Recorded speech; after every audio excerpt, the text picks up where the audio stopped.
Guys இன்னைக்கு நம்ம top 5 emotional மூவிஸாக வந்து பார்க்க போகிறோம். ஸோ இந்த படங்களெல்லாம் பார்த்தீங்க அப்படின்னா எவ்வளோ பெரிய கண்ணஞ்சக்காரங்களாக இருந்தாலும் சரி, யாராக இருந்தாலும் சரி, உங்கள் கண்ணில் வந்து கண்டிப்பாக கண்ணீர் வரும். அண்ட் நம்ம சேனலில் இன்னும் நிறைய பேர் வந்து சப்ஸ்கிரைப் பண்ணாமல் பார்த்துட்டு இருக்கீங்க.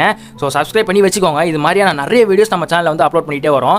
அண்ட் இன்ஸ்டாகிராம் ஐடியுமே வந்து ஃபாலோ பண்ணல அப்படின்னா லிங்க் கீழே டிஸ்கிரிப்ஷன் இருக்குது, அதையும் போய் ஃபாலோ பண்ணிக்கோங்க. ஹாலிவுட் அப்டேட்ஸ்லாம் நான் வந்து அப்லோட் பண்ணுறேன். ஸோ இப்போ லேட் பண்ணாமல் நம்ம வீடியோக்குள்ளே போகலாம். நம்ம லிஸ்ட்டில் 5th இடத்துல வந்து பார்த்தீங்கன்னா த டெர்மினல் அப்படின்னு 2004 ரிலீஸ் ஆன இந்த படம். இந்த படம் வந்து ஒரு காமெடி ட்ராமாவான படம். என்ன ப்ரோ காமெடி படத்தை இதில் கொண்டு வந்து சேர்த்துருக்கியா அப்படின்னு சொல்லி கேட்காதீங்க.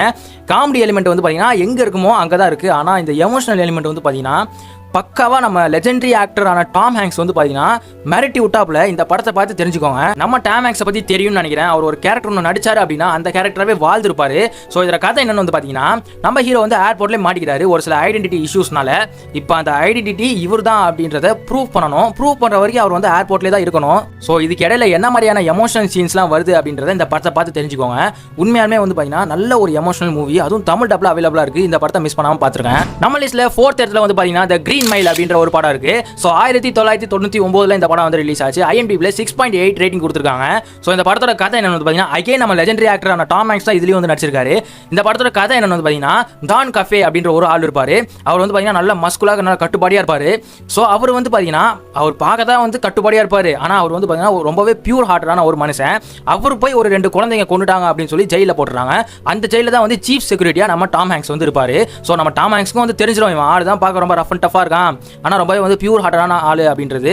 ஸோ அதனால நம்ம டாம் ஹேங்க்ஸும் வந்து ஒரு சில ஹெல்ப்லாம் வந்து நம்ம ஜான் கஃபேக்கு வந்து பண்ண ஆரம்பிக்கிறாரு. அண்ட் நம்ம ஜான் கஃபேக்கு வந்து பார்த்தீங்கன்னா ஒரு பவர் இருக்கும், ஹீலிங் பவர் அப்படின்னு சொல்லுவாங்க. அது என்னன்னு வந்து பார்த்தீங்கன்னா, எந்த மாதிரியான டிசீஸ் இருந்தாலுமே வந்து அது வந்து க்யூர் பண்ணுற மாதிரியான பவர் வந்து நம்ம ஜான் கஃபேக்கு இருக்கும். அதை வச்சு தான் நம்ம டாம் ஹேங்க்ஸையும் வந்து ஒரு சில சீனை வந்து காப்பாற்றி விடுவார்.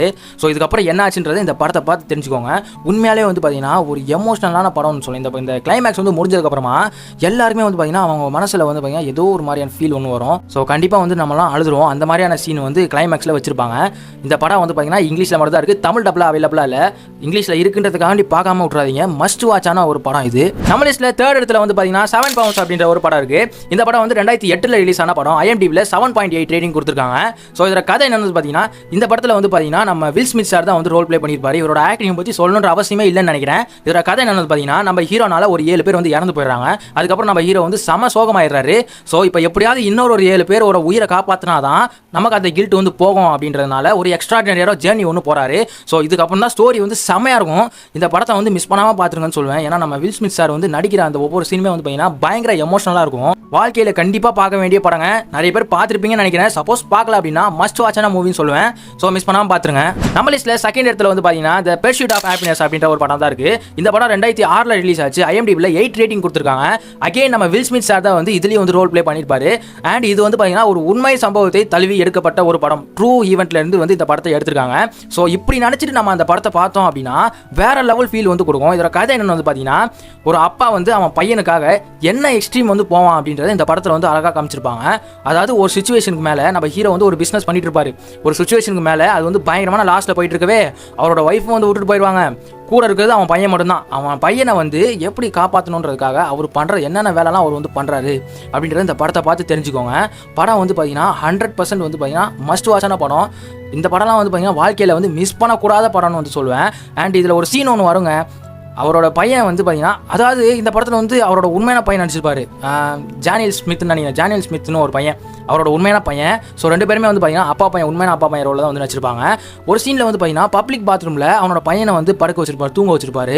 ஸோ அந்த சீன்லாம் வந்து பார்க்கும்போது எவ்வளோ பெரிய மனுஷனாக இருந்தாலும் நான் ஸ்டார்டிங்கில் சொன்ன மாதிரி கண்டிப்பாக வந்து அவன் மனசுக்கு ஏதோ ஒரு மாதிரியான ஒரு ஃபீல் வரும், பாவப்பட்ட ஒரு ஃபீல் வரும். அந்தளவு வந்து நடிச்சிருக்கணும் சரி, உண்மையான அந்த ஆள் வந்து எவ்வளோ வந்து கஷ்டப்பட்டிருக்காரு அப்படின்றது இந்த படத்தில் அழகாகவே வந்து காமிச்சிருப்பாங்க. அண்டு ஒரு ஃபேக்ட் வந்து பார்த்தீங்கன்னா, கிளைமேக்ஸ் வந்து நீங்கள் பார்த்துருந்தீங்கன்னா தெரிஞ்சிருக்கும். ஒரு ஆள் வந்து நடந்து போவார். ஸோ அந்த ஆள் வந்து நடந்து போகும்போது கண்டிப்பாக நோட் பண்ணுங்கள், அவரோட கதையை தான் வந்து இந்த படத்தில் வந்து எடுத்திருப்பாங்க. நம்ம லிஸ்ட்டில் 1st இடத்துல வந்து பார்த்தீங்கன்னா 12 Years a Slave அப்படின்ற ஒரு படம் இருக்குது. படம் வந்து 2013 ரிலீஸ் ஆனது. IMDbல 8.1 ரேட்டிங் கொடுத்துருக்காங்க. ஸோ அகைன் பேஸ்ட் ஆன ட்ரூ ஸ்டோரியான ஒரு படம் தான். சாலமன் நாத் அப்படின்ற ஒரு மனுஷன் இருக்காரு. அவர் வந்து ஆப்பிரிக்காவை சேர்ந்த ஒரு மனுஷன். ஸோ அவருக்கு வந்து அமெரிக்காவில் வாடுறதுக்கு எல்லா ரைட்ஸுமே இருக்குது. இருந்தாலுமே அவரை வந்து வேலை வாங்கி தரேன் அப்படின்னு சொல்லி அமெரிக்காவுக்கு கொண்டு வந்து அவர் வந்து ஸ்லேவரி மாதிரி வந்து நடத்துகிறாங்க. ஸோ எப்படி அவர் வந்து அந்த ஸ்லேவரி வேலையை வந்து 12 வருஷமாக செஞ்சார் அப்படின்றத எமோஷனலாக காட்டின படம் தான் இந்த படம். ஸோ இந்த படம் வந்து பயங்கர எமோஷனலாகவே இருக்குன்னு சொல்லுவேன். அதனால தான் நம்ம லிஸ்ட்டில் நம்பர் 1ல வச்சிருக்கேன். படம் வந்து தமிழ் டப்லையும் அவைலபிளாக இருக்குது. இன்னும் இன்னும் யாரெல்லாம் பார்க்கல அப்படின்னா கண்டிப்பாக வந்து இந்த படத்தை ட்ரை பண்ணி பாருங்க. ஸோ மஸ்ட் வாட்சான படம்னு சொல்லுவேன். ஸோ இவ்வளோதான் நம்ம டாப் 5 எமோஷனல் மூவிஸ். ஸோ இந்த மாதிரியான என்னென்ன ஜேனரில் உங்களுக்கு மூவிஸ் வேணும் அப்படின்றத கமெண்ட் பண்ணுங்க. நான் வந்து அதுக்கேற்ற மாதிரி மூவிஸை வந்து அப்லோட் பண்ண ஆரம்பிக்கிறேன். ஸோ நம்ம சேனல் என்ன சப்ஸ்கிரைப் பண்ணல அப்படின்னா சப்ஸ்கிரைப் பண்ணி வச்சுக்கோங்க. இந்த வீடியோ எப்படி இருந்துச்சுன்றதை கமெண்ட் பண்ணிட்டு போங்க. ஸோ நெக்ஸ்ட் வீடியோவில் பார்க்கலாம். பாய்.